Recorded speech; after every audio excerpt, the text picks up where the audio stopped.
largest 3D screens in the world.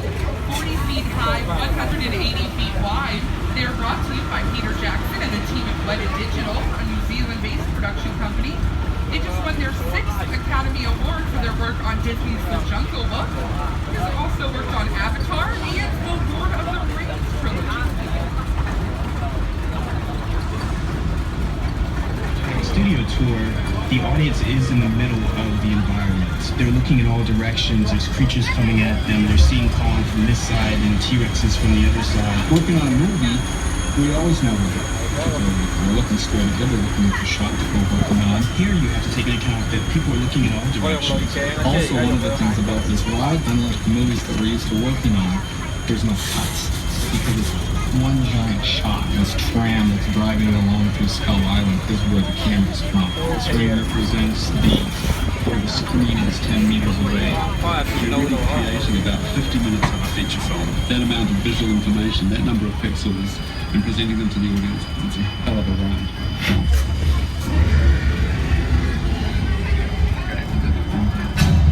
Now you all might have noticed we lost car 5 back there in King Kong. But don't worry, they'll be forever immortalized as a picture car. A picture car is any vehicle that appears on screen in a television show or a film. Usually on set there are a lot of vehicles, you don't want the director's car to end up in the shot, so they have special vehicles just for that. Now we have a pretty extensive collection here at Universal Studios, which you'll see in just a moment on your left-hand side. Now a lot of times these cars go on to be just as famous as the actors who drove them. I'm sure if I have any fans of Fast and Furious on board, you can point out a lot of those cars just as easily as you point out Vin Diesel and Dwayne Johnson. Now the first in our car collection is Kit from the 2008 reboot of A Knight Rider. Beside that is the Ferrari from Magnum PI. Just a few vehicles from the distant future of 2015, Back to the Future Part 2. And on the other end of the timeline, the first eco-friendly vehicles, the Flintstones. You could burn about 1,000 calories per mile with those. Now, what car collection would be complete without a view from the Fast and the Furious franchise? You're going to see in a moment on your left-hand side this large tank-like vehicle from Transformers. I would not recommend taking that into battle, however. It's about 70% plywood. Probably wouldn't withstand an actual battle. Now, if you're a fan of Jurassic Park like me, you probably noticed the Jeep Wrangler from Jurassic World. They're currently working on the sequel to Jurassic World right now in London with Chris Pratt and Bryce Dallas Howard. On your right-hand side, in a moment, you're going to see the last car for this area, the Mercedes from the Lost World Jurassic Park, starring Jeff Goldblum. His character, Dr. Ian Malcolm, will be back for the sequel to Jurassic World. Oh, so I'm getting a message from John Hammond. Welcome to Jurassic Park. Thanks, John Hammond. Now, he's not the only person you might recognize from the series. Let's see if you know who this guy is. It's Jimmy Buffett.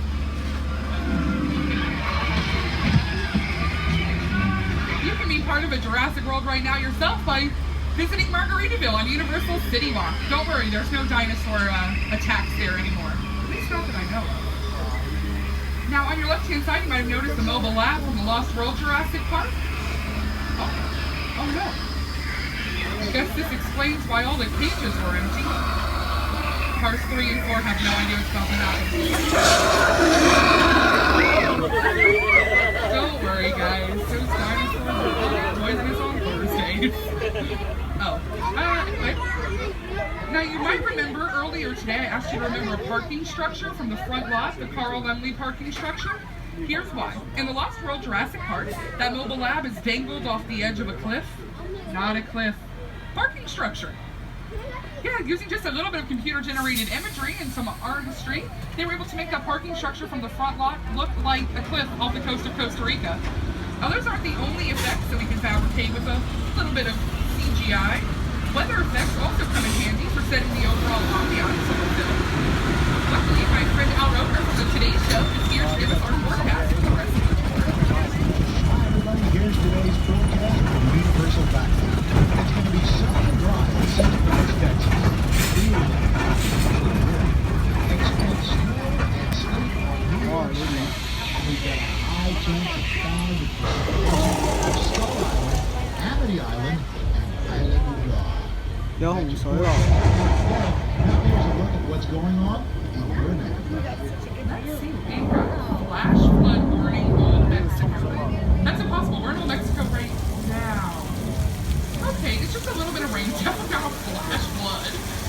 might recognize this area of our backlot from a couple of films like Three Amigos, starring Steve Martin, Martin Short, and Chevy Chase, or Indiana Jones and the Kingdom of the Crystal Skull from Shia LaBeouf and Harrison. Does anyone notice it's only raining on one side of the tram? Now, I'm not a meteorologist, but I'm pretty sure it's not how weather works. 来了来了来了。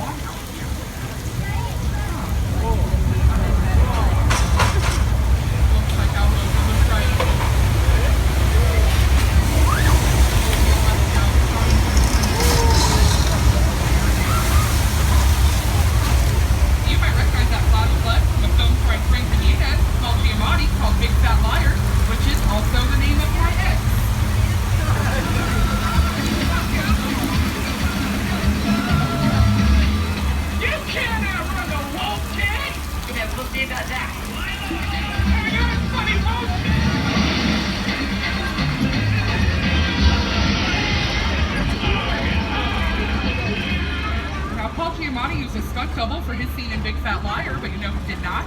Lady Gaga. She filmed her Judas music video out there, running through that flash flood in 6-inch heels. What a lady. Now we're going to cross the border here into 6 Points, Texas. And our Western sets are some of the oldest sets on the Universal lot. We've had cowboys like Clint Eastwood, Jimmy Stewart, and another Jimmy, my co-host.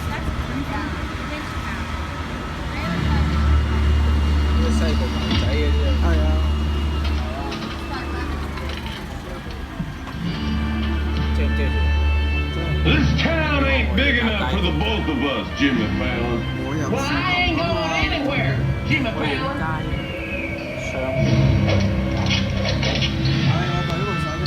Now look here. Nice folks in this tram don't want no trouble. They just want to check out 6 Points, one of the oldest sets on the Universal lot. I hear this is where John Wayne and Jimmy Stewart shot a few of their westerns. That's right. That's where I aim to shoot here. Looks like we got ourselves a Mexican standoff. Lucky shot. Now what say you mount up and get out of town while the getting's good? All right. Well, I'll see you again, Fallon. Or you can count on it, Fallon. Again. This is the beginning of a beautiful friendship. We just have to talk it out, that's all. Now luckily, Jimmy and Jimmy were able to talk out their differences. But when there's one of those saloon duels or someone gets thrown through a window, don't worry, they're not in real danger. That's something called candy glass. It's made entirely of sugar. So you can throw through a plate glass window and then eat the window. Now in just a moment, we're going to head to another part of our back lot here called Little Europe. I'm setting it up a little bit early because I'm going to have to go off mic for a moment because they're doing some active filming over there. 哦，即係嗰邊嘅，嗰邊有嘢行，喺呢邊唔一定要過。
啱啲先咯，都得。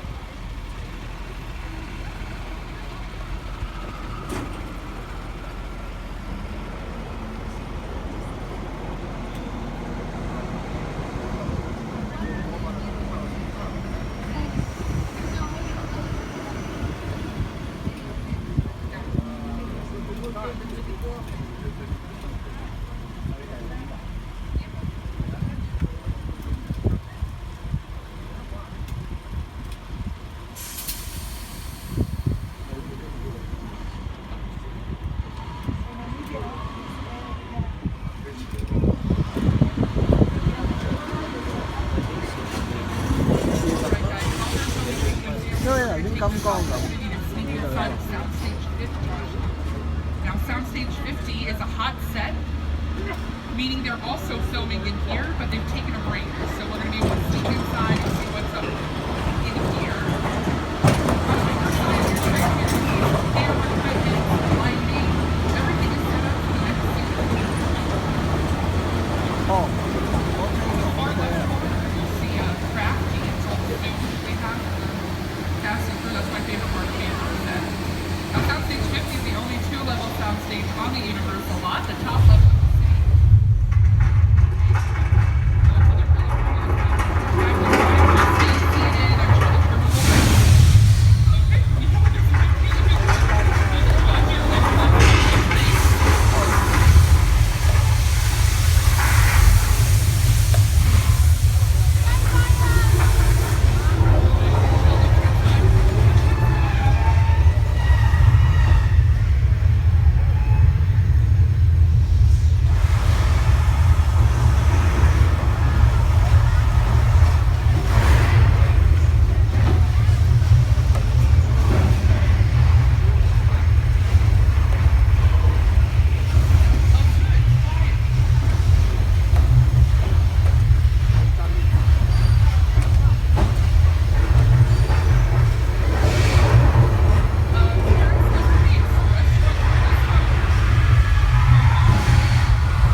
dinosaurs. I think we deserve a vacation. On your left-hand side, you might get an idea where we're heading next, Amity Island. Now, I know it says the beach is closed, but my ex-boyfriend George is a police diver for Amity PD. Not the big fat liar, but a different one. He said they already caught that shark everyone's so worried about. It's on your right-hand side. There it is. Now, personally, I think it's a little small to be a man-eating shark, but, you know, they're going to call it whatever they're going to call it. Oh, there's George in the water now. George, do you see that fin? There's another shark. George, I'm going to need you to get in the boat. George.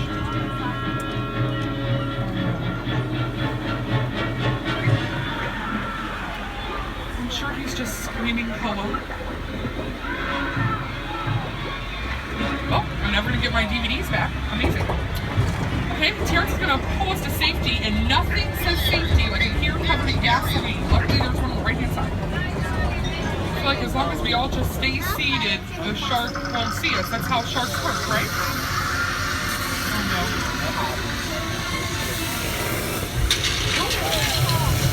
It's okay. Fire is the natural enemy of sharks.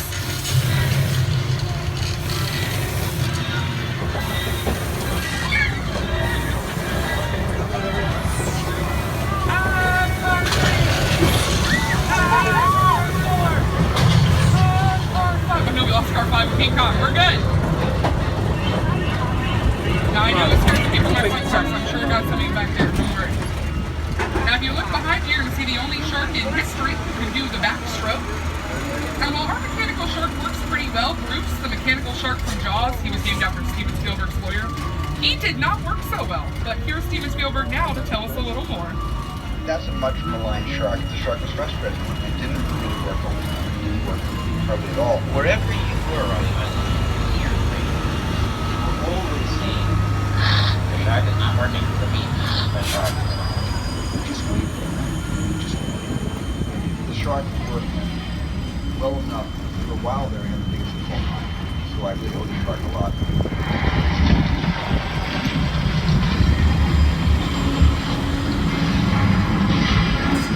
Steven Spielberg's a brave man wearing those shorts in public. As we head out of Amity Island, you might also recognize it as Cabot Hill from Murder, She Wrote, starring Angela Lansbury.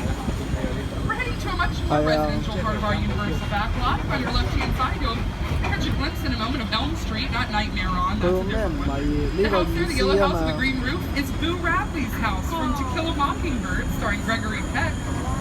And if I have any fans of Miss Dolly Parton on board, you might recognize this house to our right. This is Miss Mona's Chicken Ranch from the best little whorehouse in Texas, starring Miss Dolly Parton. This is an example of a practical set, meaning they can film on the inside and on the outside. This house actually opens up like a doll's house for these large musical numbers. Just behind it is an example of a facade. Now on your left-hand side in a moment, there's some filming happening currently on Colonial Street. Say hello, everyone filming. Now you might recognize Colonial Street better as Wisteria Lane from ABC's Desperate Housewives.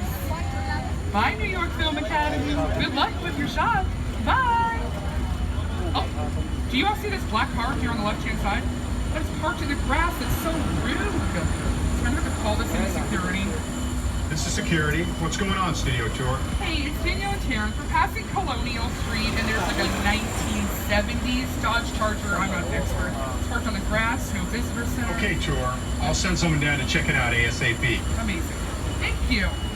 Now, they say ASAP, but I've never seen it work like... Studio Tour. Looks like we might have an issue.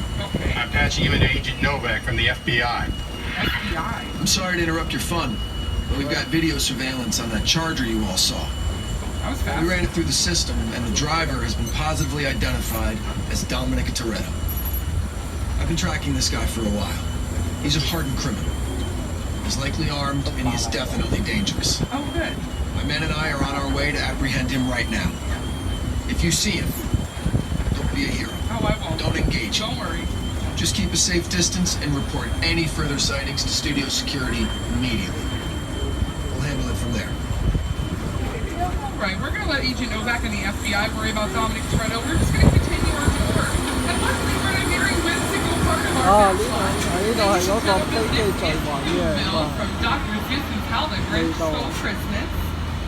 Directed by Ron Howard, starring Jim Carrey as the Grinch. And these little buggies out front, these are golf carts.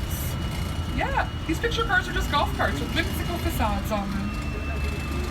Now in Whoville, they had a pretty nasty neighbor in the Grinch. On the Universal lot, they have an amazing neighbor. He owns his own business, he has a great relationship with his mother, and I've heard he's pretty handsome. It's Norman Bates, of course, from the Bates Motel. Oh, there's Norman now. Oh, he is handsome. What is he doing? Oh, looks like, yeah, just some maintenance or something. It's fine. So this is the set for Bates Motel. On the hill, there's the Psycho house from Alfred Hitchcock's Psycho. Looks like there's a vacancy. Oh, he's carrying a tired guest to her car. Chivalry is not dead, guys. Oh, okay. Probably wouldn't have chosen the trunk, but... Hi, Norman. Yeah, we saw that thing you did. Okay, yep, here's how to go. No, Norman. You already got your one for today.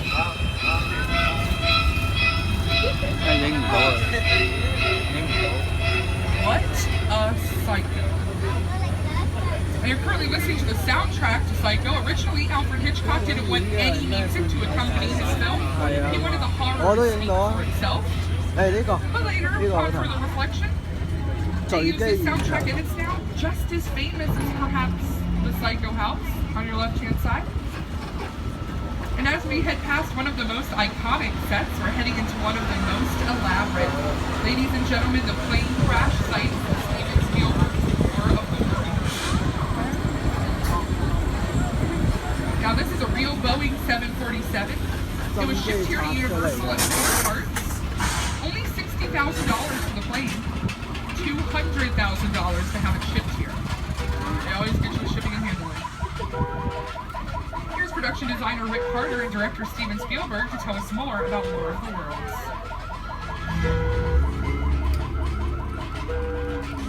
The airplane crash site set is perfect example of a set that is all designed around the vision that Steven had.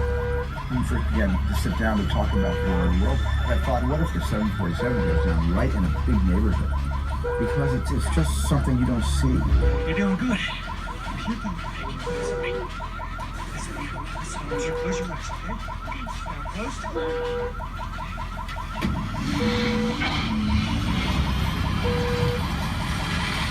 Robbie, get in. Get in.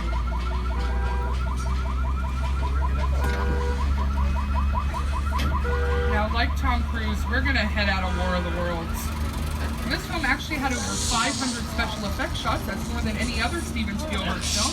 Usually he likes to just build it up and say, oh. Look, this might be more serious than I thought. What just happened? This is a secure line. Who are you? I'll tell you who I am, boy. I'm the reason bad guys use a nightlight. I'm the reason the boogeyman begs his mama to look under his bed. And I'm the reason you just lost control of this whole operation. My name is Special Agent Luke Hobbs of the U.S. Diplomatic Security Service. And as of 16.9 seconds ago, I'm the man in charge. The hell you are. Let me clue you in on two things, sweet cheeks. One, there's a high-value witness from the Federal Protection Program aboard your vehicle. And two, an international crime syndicate led by Owen Shaw is honing in on this vehicle to take that witness out. Okay. Shaw's as ruthless as they come, and he'll stop at nothing to eliminate his target. Every living soul on this vehicle is in serious danger. Is that it? Other than that, enjoy the ride. This is not your jurisdiction. It is now, stink pickle. I am so tired of you state guys stepping in just whenever you feel like. Mute him. Me? Don't you? Sorry. That's better. We're moving your vehicle to a safe location until we have the situation under control. Until then, I want everybody to stay calm. Enjoy the ride. I'm taking care of business. Alright guys, we're heading into Sullivan's Garage. It's like a known party hangout. I've been really trying to get on this list for a long time. So please stay seated. You don't need your glasses yet, and do not embarrass me. We're supposed to be meeting somebody here. Throw something on.